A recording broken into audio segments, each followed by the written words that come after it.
Shalom, selamat pagi Bapak Ibu yang terkasih dalam Tuhan Yesus Kristus. Selamat berjumpa kembali dalam Sekar kita hari Selasa 18 Juli 2023. Tema Sekar kita hari ini adalah Madu dari Gunung Batu. Diambil dari Mazmur 81 ayat 11 hingga 17. Sebelum memulai membaca Alkitab dan merenungkan firman Tuhan, mari kita berdoa terlebih dahulu. Allah Bapa dalam surga, kami sungguh bersyukur Tuhan kalau Engkau boleh memberikan kami satu hari yang baru lagi dalam hidup kami. Biarlah sebelum memulai hari ini, memulai aktivitas kami boleh belajar untuk tahu apa yang Tuhan mau untuk kami lakukan, untuk belajar mendengarkan apa yang Tuhan ingin katakan kepada kami. Terima kasih ya Tuhan, Engkau yang memberikan hikmat, pengertian, bijaksana, supaya kami boleh memahami apa yang kami baca dan kami renungkan. Dalam nama Tuhan Yesus, kami telah berdoa. Amin. Renungan Sekar pagi ini dengan tema Madu dari Gunung Batu diambil dari Mazmur 81 ayat yang ke-11 hingga 17. Ada dua hal yang akan kita pelajari dari perikop hari ini. Yang pertama adalah ingat akan keajaiban dan kekuatan Tuhan. Mazmur 81 ayat yang 11 berkata, Akulah Tuhan Allahmu yang menuntun engkau keluar dari tanah Mesir. Bukalah mulutmu lebar-lebar, maka aku akan membuatnya penuh. Tuhan memperkenalkan dirinya sebagai Allah yang menuntut bangsa Israel keluar dari tanah Mesir. Mengapa demikian? Karena Tuhan ingin bangsa Israel tidak melupakan perbuatannya yang ajaib di masa lampau. Penyertaan dan penyediaan yang sudah pernah ia berikan dan masih akan terus ia berikan kepada bangsa Israel. Mulai dari membelah lautan menjadi jalan dilalui bangsa Israel, kemudian menutupnya kembali tepat setelah bangsa Israel semuanya lewat, sehingga tidak ada satupun dari mereka yang tenggelam, namun seluruh tentara Mesir dan kuda-kudanya semuanya tenggelam. Satu keajaiban yang luar biasa.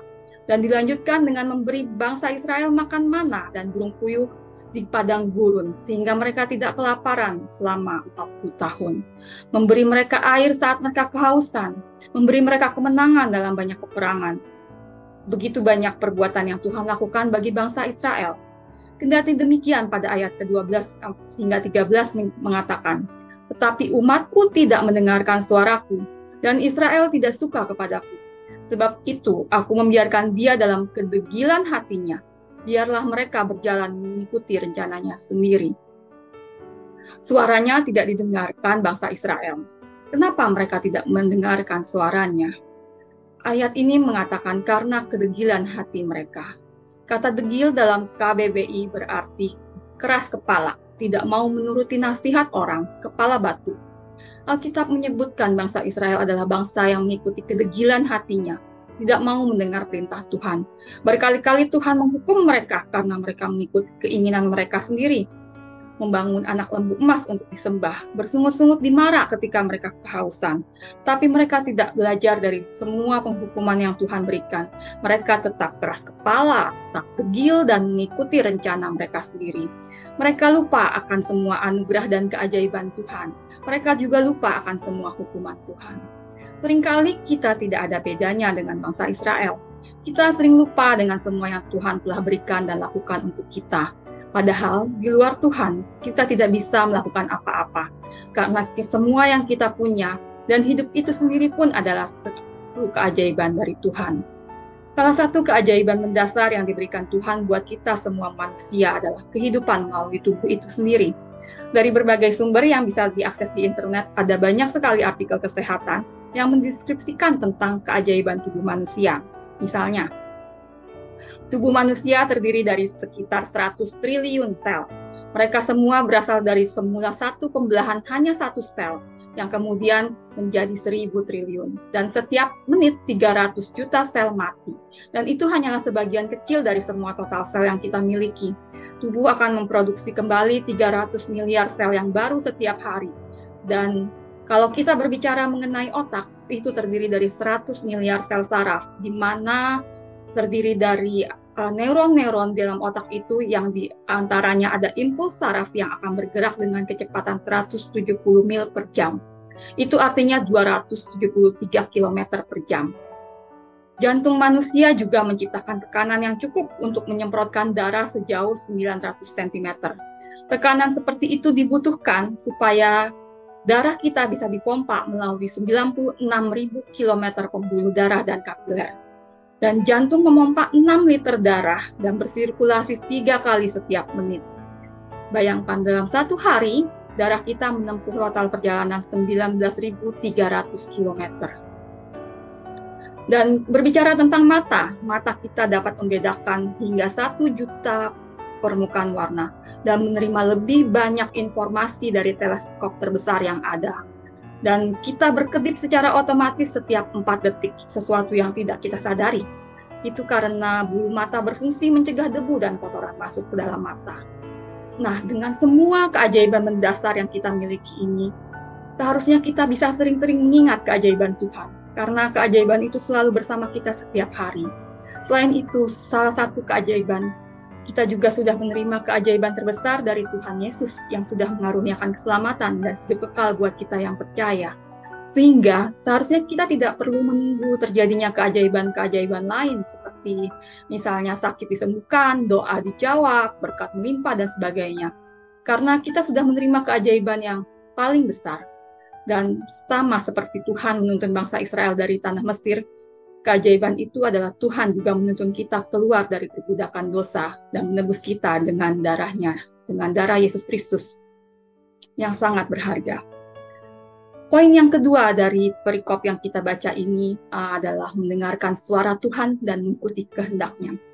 Ayat selanjutnya di ayat ke-14 hingga 17 mengatakan, sekiranya umatku mendengarkan aku, sekiranya Israel hidup menurut jalan yang kutunjukkan, seketika itu juga musuh mereka aku tundukkan, dan terhadap para lawan mereka aku balikan tanganku.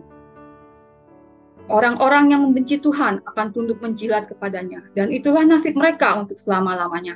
Tetapi umatku akan kuberi makan gandum yang terbaik, dan madu dari gunung batu aku akan mengenyangkannya. Lawan dari kedegilan hati tidak bisa tidak adalah ketaatan untuk mendengarkan suara Tuhan.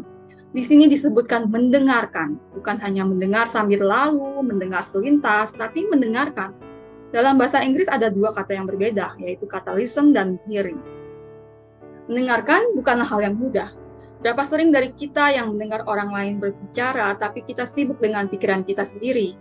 Mendengarkan harus disertai konsentrasi, fokus terhadap suara yang ingin kita dengarkan. Dan lebih jauh ayat ini menyebutkan tidak hanya mendengar dengan sungguh-sungguh, tapi juga hidup menurut jalan yang ditunjukkannya. Artinya, kita mau taat melakukan apa yang sudah kita dengar. Tuhan menjanjikan kemenangan bangsa Israel terhadap musuhnya, dan mereka akan makan gandum terbaik dan madu dari gunung batu jika saja mereka taat. Madu adalah sesuatu yang manis, makanan yang sangat baik, sementara gunung batu adalah sesuatu yang keras. Dalam kitab Mazmur, gunung batu seringkali menjadi sebutan tempat perlindungan, tempat pertahanan yang diidentikan dengan Allah. Allah gunung batuku, Allah tempat perlindunganku. Ada 26 kata gunung batu dalam Mazmur, dan hampir semuanya menyebutkan Tuhan sebagai gunung batu keselamatan, tempat berteduh, pertahanan yang menjadi perlindungan. Saat seseorang berlindung dalam di gunung batu, bertahan dari kejaran musuh, makanan apa yang bisa diharapkan? Menemukan sesuatu untuk dimakan saat dikejar-kejar musuh gunung batu seperti yang dialami oleh Daud adalah sesuatu yang sulit. Namun ayat ini menyebutkan bahwa Allah bukan saja memberi makanan biasa, namun madu dari gunung batu. Di gunung batu tentunya tidak ada peternakan lebah, bukan? Sehingga madu dari gunung batu berasal dari lebah liar, bukan lebah ternak. Dan beberapa sumber menyebutkan bahwa madu dari lebah liar mempunyai rasa yang jauh lebih manis dan nikmat dibandingkan madu dari lebah ternak. Inilah janji Tuhan pada kita. Ada sesuatu yang terbaik dan termanis yang akan Tuhan berikan, yang akan diberikan oleh Allah gunung batu kita, yang akan keluar dari segala kesukaran dan kesulitan yang mungkin kita alami saat ini. Asal saja kita mau mendengarkan suaranya dan taat kehendak-Nya. Marilah kita menjadi orang-orang yang bukan kepala batu, tetapi mari kita mendengarkan apa kata Allah gunung batu kita, sehingga kita bisa memperoleh madu dari gunung batu yang Tuhan janjikan itu. Mari kita berdoa. Tuhan, terima kasih untuk kesempatan kami yang singkat ini kami boleh belajar firman Tuhan dan belajar mendengarkan apa yang Tuhan katakan. Biarlah kami bukan hanya belajar mendengarkan, tapi kami boleh belajar menjadi pelaku-pelaku firman dan taat melakukan apa yang Tuhan ingin kami lakukan hari ini. Tuhan yang kiranya memimpin perjalanan dan aktivitas yang kami kerjakan hari ini, Tuhan berkati supaya kami bisa melakukan segala sesuatu dengan baik dan itu boleh menjadi berkat bagi orang di sekitar kami. Terima kasih ya Bapa, dalam nama Tuhan Yesus kami telah berdoa. Amin. Selamat beraktivitas. Kiranya Tuhan Yesus memberkati kita semua. Amin.